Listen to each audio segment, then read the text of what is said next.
nakatuklaw. Dito nandito Ano po kasi kaya, dadaanan. Oo. Dito po natin nakuha itong Yan na. na to. Oh, dyan sa butas Ang na laki yan. eh. Dito mismo, nakagat yung bata. Sibling ito daw. Hindi tayo pwede masyado. Para nang uhaw, pa naman natin tubig. Nauhaw. Pag lumayo tayo, bawal. Ako. Hawak ko na po yung itlog. Oh. Ang laki na itlog. Sobra price. Kaya ito natin nakakagat sa bata. Nalagyan, nalagyan. Nakaingat tayo dito. Daming vlogger.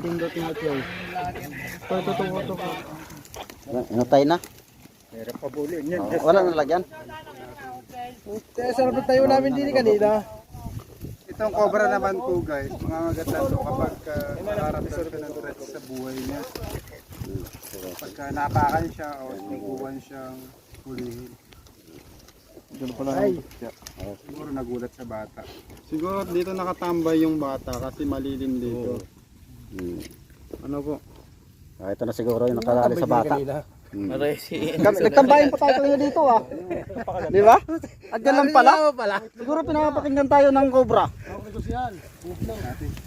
Yan oh. Dumidila pa. Pag kinagat niya po yan, Nandidila.